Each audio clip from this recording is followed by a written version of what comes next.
Hola a todos, estimados estudiantes que cursan la materia de Historia Universal Moderna en el primer año de preparatoria en el Instituto Colima. Hoy el tema es la Edad Media. En la clase anterior hemos hablado un poco de manera panorámica lo que es el crepúsculo de la Edad Media. Bueno, para poder profundizar más en ese crepúsculo que va a llevar a un capitalismo incipiente, vamos a hablar un poquito de la Edad Media, pero evidentemente nos vamos a centrar en lo que fueron las rutas de comercio y lo que fueron las cruzadas. ¿Por qué? Bueno, porque eso también se da en la parte de la Edad Media que vamos a llamar Baja Edad Media. Como lo pueden observar en esta línea de tiempo, ¿sí?, recuperada de la página ejemplode.com, tenemos dividida la Edad Media en dos grandes periodos. La que se denomina Alta Edad Media, que pueden ver acá por color amarillo, y arriba la Baja Edad Media por un color rojo. Recuerden que la Edad Media inicia con la caída del Imperio Romano y termina la Edad Media con la caída del Imperio Bizantino. ¿Sí? Entonces pueden observar abajo en la línea de tiempo que a mediados del siglo V se da el Imperio Bizantino y efectivamente vemos que cae en el siglo XV. ¿Sí? O sea, ya está la fecha exacta, 1453 es la caída del Imperio Bizantino y es donde ya podemos hablar del final de la Edad Media. ¿Sí? Entonces, como podemos observar, tenemos desde el siglo V al XV y hay pues varios sucesos importantes. ¿Sí? Por ejemplo, empezando la Edad Media, en el año 467 después de Cristo, la caída del Imperio Romano de Occidente en poder de los pueblos bárbaros. Ya habíamos comentado, y lo podemos volver a recordar, que la Edad Media y el concepto de feudalismo va a ser la unión entre los pueblos del norte, ¿sí?, todos estos pueblos del norte que van a hacer la invasión al Imperio Romano, y la cultura romana, ¿sí?, precisamente se van a mezclar para dar origen al feudalismo. Para el siglo VI, en el 553 después de Cristo, los bizantinos culminan la conquista de Italia y entonces se inicia el Imperio Bizantino. En el año 632, en el siglo VII, a la muerte de Mahoma, ya hablamos de Mahoma en el tema de religiones, y pues bueno, Mahoma es el fundador de la religión musulmana, ¿sí?, que se crea un Corán, y pues bueno, ya hemos comentado a detalle este tema. Sin embargo, lo que interesa acá es que ejércitos musulmanes van a conquistar el Medio Oriente y van a tratar de expandir el Islam. ¿Sí? Y ahí es donde va a empezar una serie de tensiones entre el cristianismo y los musulmanes. Para el siglo VIII después de Cristo, en el año 711, los musulmanes cruzan el estrecho de Gibraltar e invaden España, lo que va a dar fin al imperio visigodo y va a comenzar el dominio árabe en la península. ¿Sí?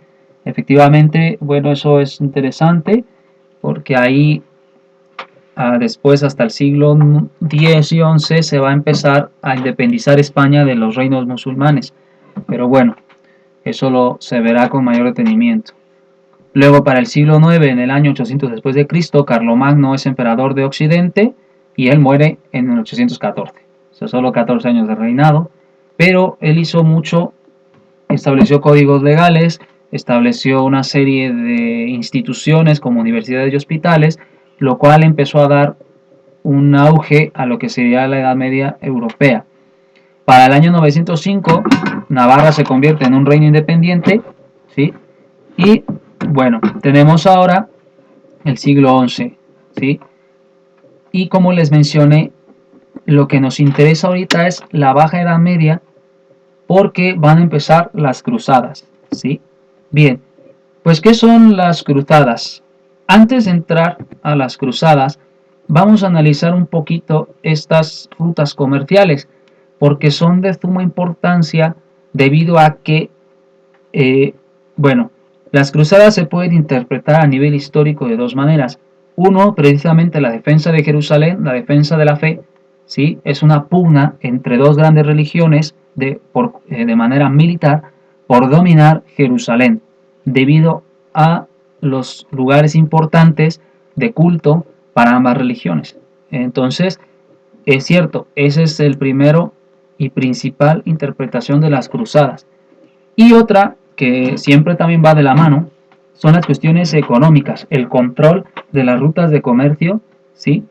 Que si nosotros vemos en el mapa, en ese mapa que tenemos acá, la ruta principal de comercio en la cual se podía comunicar precisamente con las Indias orientales y Europa era la famosa ruta de la seda de Marco Polo, y que va a pasar con esta expansión musulmana, pues va a estar controlada por ellos.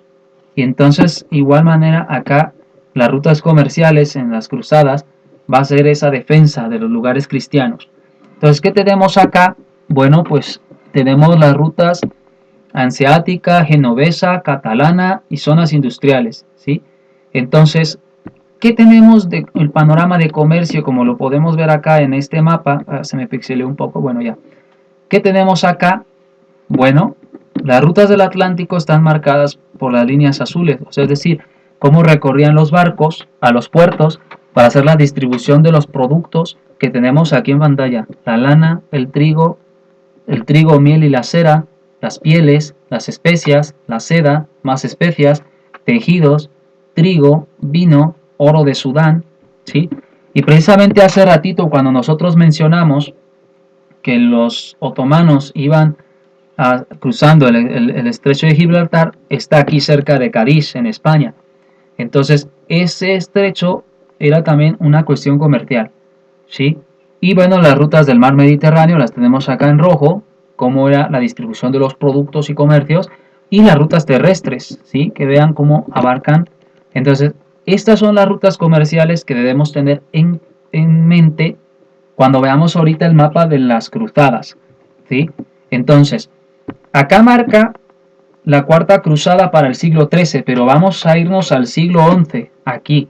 Aunque en esta línea de tiempo recuperada de ejemplo de .com dice lo de Enrique IV, bueno, vamos a hablar un poquito de las cruzadas.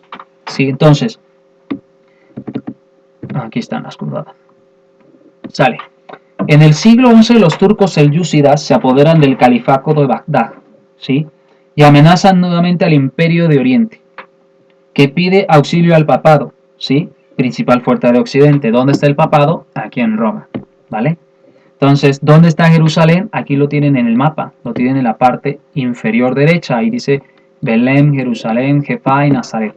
Esas son las áreas importantes y bueno, y vean acá el mapa de comercio, vean aquí la ruta, vamos a ver ese píxel, aquí estaría Jerusalén, y aquí estarían las áreas que se están mencionando, vean que es una ruta del Mediterráneo de comercio. Bien. En 1095 el Papa Urbano II va a convocar a la cristiandad para librar a los lugares santos, que ya los mencionamos, Jerusalén, Belén, Nazaret, Jaffa, ¿sí? Porque eran los principales sitios de peregrinación a los cuales asistían los cristianos. Por ejemplo, a lo mejor acá en Lyon había un rey que decía que y mucha gente que querían peregrinar al Santo Sepulcro, vean todo lo que tenían que cruzar, ¿sí? Entonces, bueno, ahí está eso. Bien. Y entonces, para evitar que los musulmanes tomen los lugares santos, entonces se va a iniciar las cruzadas, ¿sí? Esta empresa parece ser prácticamente cristiana, las masas participantes estuvieron inflamadas por su fe religiosa, pero el movimiento responde en lo profundo al descontento de gran parte de la población, ¿sí?, europea, y al deseo de la Iglesia de ampliar el poder espiritual y político. ¿Sí? En su desarrollo, las cruzadas también son impulsadas por motivos económicos, que es lo que ya habíamos comentado un poquito, ¿sí? Las ciudades mercantiles al norte de Italia ven la oportunidad que le brindan de ampliar sus dominios, ¿sí? Y para fortalecer su posición en el comercio con Oriente, sobre todo en el de las especias. La primera cruzada, que aquí tiene marcado que es del año 1096 al año 1099, recuerden que Urbano convocó a las cruzadas en el 1095, estuvo encabezada por un peregrino de gran poder de convencimiento que se llamó Pedro el Ermitaño, ¿sí? y un noble que se llamaba Gualterio, ¿sí? La integraron masas descontentas que primero asesinaron a judíos en Renania y después creyeron haber encontrado Jerusalén en cada ciudad que veían, ¿sí? Resultaron una verdadera desolación para los lugares por donde pasaron y finalmente pues fueron exterminados por los turcos en Asia Menor. Luego tenemos la Segunda Cruzada, que está marcada aquí en el año 1147 y concluye en el año 1149, ¿sí? Que al cabo de varios años de lucha y penalidades logra conquistar Jerusalén, ¿sí? Y se funda en Palestina un estado feudal de tipo europeo, que no va a subsistir por mucho tiempo. Bueno, aquí hay tres participantes importantes de las cruzadas. Primero, evidentemente, las personas, que sin conocimientos militares se lanzaban a atacar las posiciones que encontraban o que ellos pensaban que era Jerusalén. La segunda era precisamente las milicias de los señores feudales, porque ellos también apoyaban las mismas con sus ejércitos privados. Y van a surgir las famosas órdenes de caballería, que era un monje militar, es decir, eran monjes que vestían hábitos de una orden y aparte se entrenaban en el combate a caballo y en el combate de todo tipo para poder cumplir con su objetivo. Y había muchas órdenes de caballería, de las cuales las más importantes son la Orden de San Juan, ¿sí? Que precisamente va a tener un gran poderío en la isla de Malta, en Chipre, ¿sí? En todas estas áreas que están aquí, por donde podemos ver las líneas moradas. Tenemos la Orden Templaria, la famosa Orden Templaria, ¿sí? Que también va a hacer un gran trabajo en la conquista de Jerusalén, y precisamente lo menciono porque gracias a la milicia templaria se logró en la Segunda Cruzada tener a Jerusalén. Sin embargo, vamos a tener a un musulmán, a un rey musulmán bastante diestro en el combate y que, bueno, también a una serie de técnicas de combate y de trampas, pues va a lograr recuperar Jerusalén. Y nos referimos a Saladino, ¿sí? Saladino en el año de 1157, militar que había llegado a ser sultán, va a reconquistar Jerusalén, ¿sí? Y pues bueno, tenemos, de hecho ahí lo pueden ver en una película que se llama El Reino de los Cielos, si la gustan ver en el internet o en el YouTube o en alguna plataforma, ahí donde la pueden ver, esa película está basada precisamente en la Segunda Cruzada. Vamos a tener la Tercera Cruzada, que es de 1189-1192, también sin resultados de regresar a Jerusalén.